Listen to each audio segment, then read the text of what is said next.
ಹೋರಾಟ ಲಡಾಖ್ನ ಹಿಮ ನದಿಗಳಿಗಾಗಲ್ಲ, ಬದಲಿಗೆ ಭಾರತದ ಕೋಟ್ಯಾಂತರ ವಿದ್ಯಾರ್ಥಿಗಳ ಭವಿಷ್ಯಕ್ಕಾಗಿ. ಕೇವಲ ನೀರನ್ನ ಮಾತ್ರ ಕುಡಿದು ಬದುಕ್ತಾ ಇರೋ ಈ ಪರಿಸರವಾದಿ ಈಗಾಗಲೇ ಸುಮಾರು 8 ಕೆಜಿ ತೂಕ ಕಳ್ಕೊಂಡಿದ್ದಾರೆ. अंदर से फैट्स के साथ शायद मसल्स भी कंज्यूम हो रहे हैं, इसीलिए हड्डियां निकलते आ रहे हैं. बाकी मैं खुद काफ़ी ऊर्जा महसूस.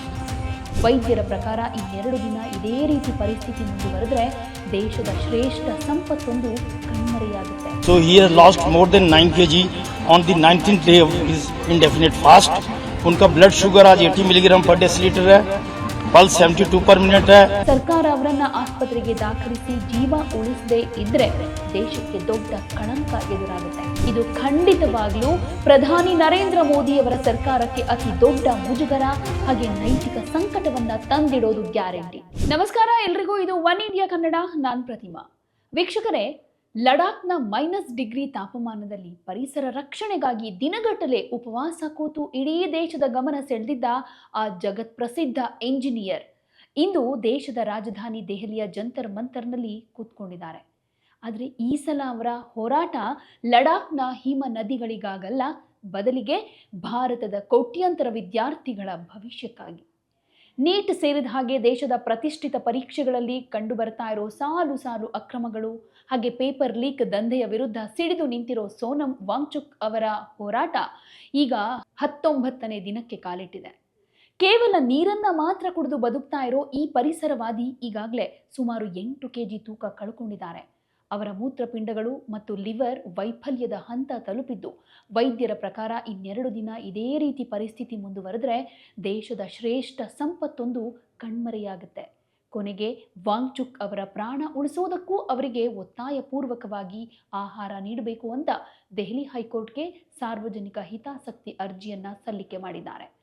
आज 19वें दिन मिस्टर सोनम वांगचुक का सुबह 9:30 बजे का दिनांक 19 जुलाई 2026 को हेल्थ बुलेटिन प्रस्तुत करने जा रहा हूं. सबसे पहले 2 इम्पोर्टेंट पैरामीटर्स हैं, उसको डिस्कस करेंगे. जो वेट लॉस है, आज का वेट जो उनका है, जो 19th डे पे it is around total weight loss हम जो 19th डे पे है, it is more than 9 kg. So he has lost more than 9 kg on the 19th day of his indefinite fast. उनका ब्लड शुगर आज 80 milligram पर decilitre है, pulse 72 पर minute है, और जो ब्लड प्रेशर लाइन डाउन और जो सिटिंग पोजीशन में 105/61 और 101/65 है. हाइड्रेशन फेयर है. He is mentally alert. अभी कुछ 2 चीजें हमें जो नजर आई हैं जो 19 डे में. एक तो जो शुरू में मैंने पहले ही बताया था कि ग्लूकोज इंटेक बहुत जरूरी होता है बॉडी के सर्वाइवल के लिए. उसके बाद फैट होता है. तो जो फर्स्ट स्टेज थी, जो फैट थी, उसकी कंज्यूम करने से उनका वो कीटोन बॉडीज 2+ आई थी और शुरू में 3+ थी. फिर मैंने हाइड्रेशन उनका थोड़ा इम्प्रूव किया जिससे वो कीटोन बॉडीज 2+ पे आ गई. तो फैट वाली एक स्टेज खत्म हो गई. सेकंड स्टेज जो थी उनका यूरिक एसिड वो हाई आया है, यानी उनका जो मसल्स जो है वो टीयर हो रहा है और मसल कंज्यूम हो रहा है, जिसकी वजह से उनका यूरिक एसिड जो है ब्लड में वो हाई मिला है. और अब तीसरी स्टेज जो है, इसके बाद जो एक अलार्मिंग हो सकती है कि उसमें ऑर्गन इन्वॉल्वमेंट हो सकता है. तो वो एक हमें उसके लिए वेट एंड वॉच करना पड़ेगा. उसके लिए 24 hour we are extra vigilant कि हम इस पे बिल्कुल निगरानी रखें उनके हेल्थ स्टेटस पे. हम कोशिश करेंगे कि उस स्टेज तक ना पहुंचे और सरकार इस पे थोड़ा ध्यान दे, क्योंकि ये हमारा एक बहुत प्रेशियस जेम है. We don't want to lose our this precious gem. मेरी तो सरकार से यही विनती है कि इसमें जल्दी से जल्दी इसमें थोड़ा इंटरव्यूज करके और एक इसको फंक्शन को जल्द से खत्म किया जाए, क्योंकि आज स्टेज 2 पे पहुंच चुके हैं. इसके बाद जो ऑर्गन की अगर इन्वॉल्वमेंट होगी तो it can be really alarming for us. Thank you very much. ಹಾಗಾದ್ರೆ ಇಡೀ ದೇಶದ ಶಿಕ್ಷಣ ವ್ಯವಸ್ಥೆಯನ್ನ ಕಾಡ್ತಾ ಇರೋ ಈ ಕ್ಯಾನ್ಸರ್ ವಿರುದ್ಧ ಹೋರಾಟ ಮಾಡ್ತಾ ಇರೋ ವಾಂಗ್ಚುಕ್ ಅವರನ್ನ ಸರ್ಕಾರ ನಡೆಸ್ಕೊಳ್ತಾ ಇರೋ ರೀತಿಗೆ ಜನಾಕ್ರೋಶ ಕೂಡ ವ್ಯಕ್ತವಾಗ್ತಾ ಇರೋದು ಯಾಕೆ? ಈ ಹೋರಾಟ ಪ್ರಧಾನಿ ಮೋದಿ ನೇತೃತ್ವದ 3ನೇ ಅವಧಿಯ ಸರ್ಕಾರಕ್ಕೆ ತಂದಿಡೋ ಅತಿ ದೊಡ್ಡ ಮುಜುಗರ ಆಗುತ್ತಾ? ಬನ್ನಿ ಹಾಗಾದ್ರೆ ಇವತ್ತಿನ ಈ ವಿಶೇಷ ವಿಡಿಯೋದಲ್ಲಿ ಇದರ ಬಗ್ಗೆ ಒಂದಷ್ಟು ವಿಶ್ಲೇಷಣೆಯನ್ನ ಮಾಡ್ತಾ ಹೋಗೋಣ. ಜೊತೆಗೆ ರಾಜಕೀಯ ಸಾಮಾಜಿಕ ಪರಿಣಾಮಗಳ ಬಗ್ಗೆ ಕೂಡ ಹೇಳ್ತಾ ಹೋಗ್ತೀವಿ. ಮೊದಲಿಗೆ ನಾವು ವಾಂಗ್ಚುಕ್ ಅವರ ಇಂದಿನ ದೈಹಿಕ ಸ್ಥಿತಿಯನ್ನ ಅರ್ಥ ಮಾಡ್ಕೋಬೇಕಾಗಿದೆ. ಯಾಕಂದ್ರೆ 19 ದಿನಗಳ ಸತತ ಉಪವಾಸ ಯಾವುದೇ ಮನುಷ್ಯನ ದೇಹವನ್ನ ಹಿಂಡಿ ಹಿಪ್ಪೆ ಮಾಡುತ್ತೆ. ಸಾರ್ವಜನಿಕ ಹಿತಾಸಕ್ತಿ ಅರ್ಜಿಯಲ್ಲಿ ಉಲ್ಲೇಖ ಮಾಡಿರೋ ಹಾಗೆ ವಾಂಗ್ಚುಕ್ ಅವರ ಆರೋಗ್ಯ ಅತ್ಯಂತ ಗಂಭೀರ ಪರಿಸ್ಥಿತಿಯಲ್ಲಿದೆ. ಸರ್ಕಾರ ಅವರನ್ನ ಆಸ್ಪತ್ರೆಗೆ ದಾಖಲಿಸಿ ಜೀವ ಉಳಿಸದೇ ಇದ್ರೆ ದೇಶಕ್ಕೆ ದೊಡ್ಡ ಕಳಂಕ ಎದುರಾಗುತ್ತೆ. ಯಾಕಂದ್ರೆ ಸೋನಂ ವಾಂಗ್ಚುಕ್ ಅವರು ಸ್ವಾರ್ಥಕ್ಕಾಗಿ ಉಪವಾಸ ಕೂತ್ಕೊಂಡಿರೋದಲ್ಲ. ದೇಶದ ಭವಿಷ್ಯ ಬರೆಯಬೇಕಾದ ಲಕ್ಷಾಂತರ ಯುವ ಜನತೆ ಈಗ ಪರೀಕ್ಷಾ ಮಾಫಿಯಾಗಳಿಗೆ ಬಲಿಯಾಗ್ತಾ ಇರೋದನ್ನ ನೋಡಿ ದೇಶದ ಶಿಕ್ಷಣ ಸಚಿವರ ನೈತಿಕ ಹೊಣೆಗಾರಿಕೆ ಹಾಗೆ ರಾಜೀನಾಮೆಗೆ ಆಗ್ರಹಿಸಿ ಬೀದಿಗಿಳಿದಿದ್ದಾರೆ. ಆದರೆ ಅರ್ಜಿಯಲ್ಲಿ ಕಳವಳ ವ್ಯಕ್ತಪಡಿಸಿರೋ ಹಾಗೆ ಕೇಂದ್ರ ಸರ್ಕಾರ ವಾಂಗ್ಚುಕ್ ಅವರನ್ನ ಒಬ್ಬ ಪ್ರಜೆಯಂತೆ ನಡೆಸಿಕೊಳ್ಳೋ ಬದಲು ಒಬ್ಬ ದೇಶದ್ರೋಹಿ ಅಥವಾ ಉಗ್ರನ ಥರ ನಿರ್ಲಕ್ಷಿಸ್ತಾ ಇದೆ ಅನ್ನೋ ಆರೋಪವನ್ನ ಮಾಡ್ತಾ ಇದೆ. ದೇಶದ ಅತ್ಯುನ್ನತ ನಾಗರಿಕ ಪ್ರಶಸ್ತಿಗಳಲ್ಲಿ ಒಂದಾದ ಮ್ಯಾಗ್ಸೆಸೆ ಪ್ರಶಸ್ತಿ ವಿಜೇತ, ದೇಶದ ಯುವಕರಿಗೆ ಸ್ಟಾರ್ಟ್ಅಪ್ ಮತ್ತು ಆವಿಷ್ಕಾರಗಳ ಪಾಠ ಹೇಳಿಕೊಟ್ಟ ಒಬ್ಬ ಮೇಧಾವಿ ಇಂದು ಜೀವನ್ ಮರಣ ಹೋರಾಟ ನಡೆಸ್ತಾ ಇದ್ರೂ ಆಡಳಿತಾರೂಢ ಸರ್ಕಾರ ಕಣ್ಮುಚ್ಚಿ ಕೂತಿರೋದು ಪ್ರಜಾಪ್ರಭುತ್ವದ ಅತಿ ದೊಡ್ಡ ದುರಂತ ಅನ್ನದೇ ಇನ್ನೇನು ಹೇಳಬೇಕು. अंदर से फैट्स के साथ शायद मसल्स भी कंज्यूम हो रहे हैं, इसीलिए हड्डियां निकलते आ रहे हैं. बाकी मैं खुद काफ़ी ऊर्जा महसूस करता हूँ. जैसा आपको पता है, शिक्षा में जवाबदेही और लद्दाख का जो मसला है पर्यावरण और संस्कृति का, वो आगे तो बढ़ा है, अब उसे ख़ात्मे तक पहुंचाया जाए और उसके लिए शायद मानसून का सत्र बहुत अच्छा समय रहेगा कि इसको फाइनल किया जाए. बाकी तो पता है आपको 20 छात्रों ने आत्महत्या की है. ऐसा ना हो कि अगले साल और 40 और 80 करते जाएं और आपके घरों से भी बच्चे ऐसा करें. ऐसे हालात को रोकने के लिए हम यहाँ बैठे हैं. ಈ ಹೋರಾಟ ಮುಂದಿನ ದಿನಗಳಲ್ಲಿ ಮೋದಿ ಸರ್ಕಾರದ ಮೇಲೆ ಯಾವ ರೀತಿ ರಾಜಕೀಯ ಪರಿಣಾಮ ಬೀರಬಹುದು ಅನ್ನೋದ್ರ ಬಗ್ಗೆ ಕೂಡ ಹೇಳೋದಾದ್ರೆ, ಇದು ಖಂಡಿತವಾಗ್ಲೂ ಪ್ರಧಾನಿ ನರೇಂದ್ರ ಮೋದಿ ಅವರ ಸರ್ಕಾರಕ್ಕೆ ಅತಿ ದೊಡ್ಡ ಮುಜುಗರ ಹಾಗೆ ನೈತಿಕ ಸಂಕಟವನ್ನ ತಂದಿಡೋದು ಗ್ಯಾರಂಟಿ. ಹೇಗೆ ಅಂತೀರಾ? ಮೊದಲನೇದಾಗಿ ಯುವ ಮತದಾರರ ಆಕ್ರೋಶ ಜಾಸ್ತಿ ಆಗುತ್ತೆ. ಭಾರತದಲ್ಲಿ ಯುವ ಜನಾಂಗವೇ ಯಾವುದೇ ಚುನಾವಣೆಯ ದಿಕ್ಸೂಚಿ ಅಂತ ಪರಿಗಣಿಸಲಾಗುತ್ತೆ. ನೀಟ್ ಮತ್ತು ಇತರ ಪರೀಕ್ಷಾ ಹಗರಣಗಳಿಂದ ಈಗಾಗಲೇ ದೇಶದ ಲಕ್ಷಾಂತರ ಯುವಕರು ಹಾಗೆ ಅವರ ಪೋಷಕರು ಆಕ್ರೋಶ ಭರಿತರಾಗಿದ್ದಾರೆ. ದೇಶದ ಅತ್ಯಂತ ಗೌರವಾನ್ವಿತ ವ್ಯಕ್ತಿಯೊಬ್ಬರು ಯುವಕರ ಪರವಾಗಿ ಉಪವಾಸ ಕೂತ್ಕೊಂಡು ಪ್ರಾಣ ಕಳ್ಕೊಂಡ್ರೆ ಆ ಯುವ ಸಮೂಹದ ಸಿಟ್ಟು ಜ್ವಾಲಾಮುಖಿಯಾಗಿ ಕೇಂದ್ರ ಸರ್ಕಾರದ ವಿರುದ್ಧ ಸಿಡಿಯೋದು ಗ್ಯಾರಂಟಿ.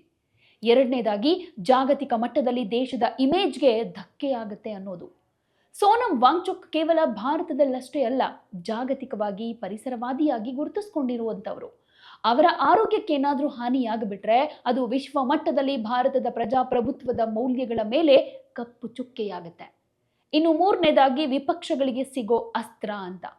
ಈಗಾಗಲೇ ಸಂಸತ್ನಲ್ಲಿ ನೀಟ್ ಹಗರಣದ ಬಗ್ಗೆ ಸರ್ಕಾರವನ್ನ ತರಾಟೆಗೆ ತೆಗೆದುಕೊಳ್ತಾ ಇರೋ ವಿರೋಧ ಪಕ್ಷಗಳಿಗೆ ವಾಂಗ್ಚುಕ್ ಅವರ ಹೋರಾಟ ಸರ್ಕಾರವನ್ನ ಮೂಲೆಗುಂಪು ಮಾಡೋದಕ್ಕೆ ಬ್ರಹ್ಮಾಸ್ತ್ರವಾಗುತ್ತೆ. ಇನ್ನು ಪರಿಸ್ಥಿತಿ ಹೀಗಿರುವಾಗ ನಿಜಕ್ಕೂ ಸರ್ಕಾರ ಇವರ ಬೇಡಿಕೆಗೆ ಸ್ಪಂದಿಸಿದ್ರೆ ಏನಾಗಬಹುದು ಅಂತ. ಇನ್ ಕೇಸ್ ಸರ್ಕಾರ ಕೊನೆಗೂ ಎಚ್ಚೆತ್ತುಕೊಂಡು ಸೋನಂ ವಾಂಗ್ಚುಕ್ ಅವರ ಬೇಡಿಕೆಗಳಿಗೆ ಸಕಾರಾತ್ಮಕವಾಗಿ ಸ್ಪಂದಿಸಿದ್ರೆ ಏನಾಗಬಹುದು? ಆ ಸಾಧ್ಯತೆಗಳ ಮೇಲೆ ಒಂದಷ್ಟು ವಿಶ್ಲೇಷಣೆ ಮಾಡೋದಾದ್ರೆ, ಒಂದು ವೇಳೆ ಕೇಂದ್ರ ಸರ್ಕಾರ ಶಿಕ್ಷಣ ಸಚಿವರ ರಾಜೀನಾಮೆ ಪಡೆದುಕೊಂಡು ಅಥವಾ ಪರೀಕ್ಷಾ ವ್ಯವಸ್ಥೆಯಲ್ಲಿ ಕ್ರಾಂತಿಕಾರಿ ಸುಧಾರಣೆಯ ಭರವಸೆ ಕೊಟ್ಟು ವಾಂಗ್ಚುಕ್ ಅವರ ಉಪವಾಸ ಸತ್ಯಾಗ್ರಹವನ್ನ ಅಂತ್ಯಗೊಳಿಸಿದ್ರೆ ಸರ್ಕಾರದ ಮೇಲಿನ ನಂಬಿಕೆ ಪುನಃಸ್ಥಾಪನೆಯಾಗುತ್ತೆ. ಯುವ ಜನತೆ ಮತ್ತು ವಿದ್ಯಾರ್ಥಿಗಳಲ್ಲಿ ಸರ್ಕಾರದ ಮೇಲಿರೋ ನಂಬಿಕೆ ಜಾಸ್ತಿ ಆಗುತ್ತೆ. ಸರ್ಕಾರ ಕೇವಲ ರಾಜಕೀಯ ಮಾಡದೆ ಜನರ ಧ್ವನಿಗೆ ಕಿವಿಗೊಡುತ್ತೆ ಅನ್ನೋ ಸಂದೇಶ ರವಾನೆಯಾಗುತ್ತೆ. ಇನ್ನು ಎರಡನೇದು ನೈತಿಕ ಜಯ ಅಂತ. ಇಲ್ಲಿ ಇದು ದೇಶದ ವಿದ್ಯಾರ್ಥಿ ಶಕ್ತಿ ಮತ್ತು ಸೋನಂ ವಾಂಗ್ಚುಕ್ ಅವರ ಪ್ರಾಮಾಣಿಕ ಹೋರಾಟಕ್ಕೆ ಸಿಗೋ ಐತಿಹಾಸಿಕ ಜಯವಾಗುತ್ತೆ. ಇನ್ನು ಶಿಕ್ಷಣ ವ್ಯವಸ್ಥೆಯಲ್ಲಿ ಮಹತ್ವದ ಸುಧಾರಣೆ ಅನ್ನೋದ್ರ ಬಗ್ಗೆ ಒಂದಷ್ಟು ಭರವಸೆ ಇಟ್ಕೊಳ್ಬಹುದು. ಪರೀಕ್ಷಾ ಅಕ್ರಮಗಳನ್ನು ತಡೆಯೋದಕ್ಕೆ ಕಠಿಣ ಕಾಯ್ದೆಗಳು ಮತ್ತು ಪಾರದರ್ಶಕ ತಂತ್ರಜ್ಞಾನವನ್ನು ತರೋದಕ್ಕೆ ಸರ್ಕಾರ ಅನಿವಾರ್ಯವಾಗಿ ಮುಂದಾಗಬೇಕಾಗತ್ತೆ. ಆದರೆ ರಾಜಕೀಯ ವಲಯದಲ್ಲಿ ಮತ್ತೊಂದು ವಾದ ಇದೆ. ಸರ್ಕಾರ ಇಲ್ಲಿ ನೇರವಾಗಿ ಮಣಿದ್ರೆ ಅದು ವಿಪಕ್ಷಗಳ ಮತ್ತು ಪ್ರತಿಭಟನಾಕಾರರ ಒತ್ತಡಕ್ಕೆ ಮಣಿದ ಹಾಗೆ ಕಾಣುತ್ತೆ ಅನ್ನೋ ಅಹಂಕಾರದಿಂದ ಸರ್ಕಾರ ಇದನ್ನ ಅಷ್ಟೊಂದು ಸುಲಭವಾಗಿ ಒಪ್ಪದೇ ಕೂಡ ಇರಬಹುದು. ಆದರೆ ಯುವಕರ ಭವಿಷ್ಯದ ಮುಂದೆ ರಾಜಕೀಯ ಪ್ರತಿಷ್ಠೆ ದೊಡ್ಡದಲ್ಲ ಅನ್ನೋದನ್ನ ಸರ್ಕಾರ ಅರಿತುಕೊಳ್ಬೇಕಾಗಿದೆ. ಇನ್ನೊಂದು ಭಾಗ, ಸರ್ಕಾರ ಇಲ್ಲಿ ಸ್ಪಂದಿಸದೆ ಹೋದ್ರೆ ಏನಾಗಬಹುದು ಅಂತ. ಇಲ್ಲಿ ನಾಣ್ಯದ ಇನ್ನೊಂದು ಮುಖ ಅತ್ಯಂತ ಭೀಕರ ಅಂತ ಹೇಳ್ಬೋದು. ಇನ್ ಕೇಸ್ ಸರ್ಕಾರ ತನ್ನ ಹಠಮಾರಿ ಧೋರಣೆಯನ್ನ ಹಾಗೆ ಕಂಟಿನ್ಯೂ ಮಾಡಿ ವಾಂಗ್ಚುಕ್ ಅವರ ಬೇಡಿಕೆಗಳಿಗೆ ಸ್ಪಂದಿಸದೇ ಇದ್ರೆ ಅಥವಾ ಅವರ ಹೋರಾಟವನ್ನ ಹತ್ತಿಕ್ಕೋದಕ್ಕೆ ಪ್ರಯತ್ನ ಮಾಡಿದ್ರೆ ಏನಾಗಬಹುದು, ಆ ಪರಿಣಾಮಗಳನ್ನ ಊಹಿಸೋದು ಕೂಡ ಕಷ್ಟ. ದೇಶಾದ್ಯಂತ ವಿದ್ಯಾರ್ಥಿ ದಂಗೆ ಭುಗಿರೇಳೋ ಚಾನ್ಸಸ್ ಇರುತ್ತೆ. ಸೋನಂ ವಾಂಗ್ಚುಕ್ ಅವರ ಪ್ರಾಣಕ್ಕೇನಾದ್ರೂ ಹಾನಿ ಆಗ್ಬಿಟ್ರೆ ದೇಶಾದ್ಯಂತ ಇರೋ ಕೋಟ್ಯಾಂತರ ವಿದ್ಯಾರ್ಥಿಗಳು ಮತ್ತು ಪೋಷಕರು ರಸ್ತೆಗಿಳಿತಾರೆ. ಇದು ಇತ್ತೀಚಿನ ವರ್ಷಗಳಲ್ಲಿ ದೇಶ ಕಾಣದ ಅತಿ ದೊಡ್ಡ ನಾಗರಿಕ ಪ್ರತಿಭಟನೆಗೆ ಕಾರಣ ಆಗಬಹುದು. ಇನ್ನೊಂದು ನೈತಿಕ ಪತನದ ಆರೋಪ. ವಿದ್ಯಾರ್ಥಿಗಳ ಭವಿಷ್ಯಕ್ಕೆ ಜೀವ ಕೊಟ್ಟ ಮಹಾತ್ಮನನ್ನ ಈ ಸರ್ಕಾರ ಕೊಂದು ಹಾಕ್ತು ಅನ್ನೋ ಆರೋಪ ಮೋದಿ ಸರ್ಕಾರದ ಹೆಗಲೇರುತ್ತೆ. ಇದನ್ನ ರಾಜಕೀಯವಾಗಿ ತೊಳೆದುಕೊಳ್ಳೋದಕ್ಕೆ ದಶಕಗಳೇ ಬೇಕಾಗಬಹುದು. ಇನ್ನೊಂದು ಪ್ರಜಾಪ್ರಭುತ್ವದ ಕಗ್ಗೊಲೆಯ ಬಿಂಬ. ಸರ್ಕಾರದ ಈ ನಿರಾಸಕ್ತಿ ದೇಶದಲ್ಲಿ ಶಾಂತಿಯುತ ಪ್ರತಿಭಟನೆಗಳಿಗೆ ಜಾಗವೇ ಇಲ್ಲದಂತಾಗಿದೆಯಾ ಅನ್ನೋ ಗಂಭೀರ ಪ್ರಶ್ನೆಯನ್ನ ಕ್ರಿಯೇಟ್ ಮಾಡುತ್ತೆ. ಇದು ಆಡಳಿತಾರೂಢ ಪಕ್ಷದ ಮತ ಬ್ಯಾಂಕ್ ಮೇಲೂ ಕೂಡ ಗಂಭೀರವಾದ ನಕಾರಾತ್ಮಕ ಪರಿಣಾಮವನ್ನು ಉಂಟು ಮಾಡುತ್ತೆ. ಜಂತರ್ ಮಂತರ್ನಲ್ಲಿ ಕರಗ್ತಾ ಇರೋ ವಾಂಗ್ಚುಕ್ ಅವರ ಪ್ರತಿ ಕೆಜಿ ತೂಕ ಭಾರತದ ಆಡಳಿತ ವ್ಯವಸ್ಥೆಯ ನೈತಿಕತೆಯ ತೂಕವನ್ನ ಪ್ರಶ್ನೆ ಮಾಡೋ ಥರ ಇದೆ. ಶಿಕ್ಷಣ ಅನ್ನೋದು ದೇಶದ ಬೆನ್ನೆಲುಬು. ಆ ಬೆನ್ನೆಲುಬಿಗೆ ಅಕ್ರಮದ ಗೆದ್ದಲು ಹಿಡಿದಾಗ ಮೌನವಾಗಿರೋದು ದೇಶದ್ರೋಹಕ್ಕೆ ಸಮಾನ ಅಂತ ತಿಳಿದೇ ವಾಂಗ್ಚುಕ್ ಅವರು ಈಗ ತಮ್ಮ ಜೀವವನ್ನೇ ಪಣಕ್ಕಿಟ್ಟಿದ್ದಾರೆ. ಸರ್ಕಾರಕ್ಕೆ ಇಲ್ಲಿ ಮುಜುಗರ ಆಗತ್ತಾ ಇಲ್ವಾ ಅನ್ನೋದಕ್ಕಿಂತ ಮುಖ್ಯವಾಗಿ ಇಲ್ಲಿ ಒಬ್ಬ ಅಪ್ರತಿಮ ದೇಶ ಪ್ರೇಮಿಯ ಪ್ರಾಣ ಮತ್ತು ದೇಶದ ಕೋಟ್ಯಾಂತರ ಮಕ್ಕಳ ಭವಿಷ್ಯ ಅಡಗಿದೆ. ಕೋರ್ಟ್ ಮಧ್ಯಪ್ರವೇಶಿಸಿ ಅವರಿಗೆ ಜೀವ ಉಳಿಸೋ ಚಿಕಿತ್ಸೆ ಕೊಡೋದಕ್ಕೆ ಆದೇಶ ಕೊಡಬಹುದು. ಆದರೆ ಅವರು ಎತ್ತಿರೋ ಪ್ರಶ್ನೆಗಳಿಗೆ, ಪರೀಕ್ಷಾ ಅಕ್ರಮಗಳ ವಿರುದ್ಧದ ಅವರ ಹೋರಾಟಕ್ಕೆ ಉತ್ತರ ಕೊಡೋ ಜವಾಬ್ದಾರಿ ಮಾತ್ರ ಕೇಂದ್ರ ಸರ್ಕಾರದ ಹೆಗಲ ಮೇಲಿದೆ. ಇನ್ನು ಮುಂದಾದರೂ ಸರ್ಕಾರ ಈ ಜ್ವಲಂತ ಸಮಸ್ಯೆಗೆ ತಕ್ಷಣ ಸ್ಪಂದಿಸಲಿ. ಹಠಮಾರಿ ಧೋರಣೆಯನ್ನ ಬಿಟ್ಟು ಸೋನಂ ವಾಂಗ್ಚುಕ್ ಅವರ ಜೀವ ಉಳಿಸೋದ್ರ ಜೊತೆಗೆ ದೇಶದ ಶಿಕ್ಷಣ ವ್ಯವಸ್ಥೆಯನ್ನ ಸ್ವಚ್ಛಗೊಳಿಸೋ ಕಠಿಣ ನಿರ್ಧಾರವನ್ನ ಕೈಗೊಳ್ಳಿ. ಇಲ್ಲದೇ ಇದ್ರೆ ಇತಿಹಾಸ ಈ ಮೌನವನ್ನ ಯಾವತ್ತಿಗೂ ಕ್ಷಮಿಸೋದಿಲ್ಲ. ಈ ವಿಚಾರದ ಬಗ್ಗೆ ನಿಮ್ಗೆ ಹೇಗನ್ಸುತ್ತೆ? ನಿಮ್ಮ ಅಭಿಪ್ರಾಯ, ಅನಿಸಿಕೆ ಏನೇ ಇದ್ರೂ ಕಾಮೆಂಟ್ ಮೂಲಕ ತಿಳಿಸಿ. ನಮಸ್ಕಾರ. ಯಾವುದೇ ಸುದ್ದಿಯ ಅಪ್ಡೇಟ್ ಅನ್ನ ಮಿಸ್ ಮಾಡ್ಕೊಳ್ಬಾರ್ದು ಅಂದ್ರೆ ಈಗ್ಲೇ ಒನ್ ಇಂಡಿಯಾವನ್ನ ಸಬ್ಸ್ಕ್ರೈಬ್ ಮಾಡಿ. ನಿಮಗೆ ಬೇಕಾದ ಭಾಷೆಯಲ್ಲಿ ಎಲ್ಲಾ ಸುದ್ದಿ ತಿಳಿಬೇಕು ಅಂದ್ರೆ ಒನ್ ಇಂಡಿಯಾ ಆಪ್ ಅನ್ನ ಡೌನ್ಲೋಡ್ ಮಾಡ್ಕೊಳ್ಳಿ.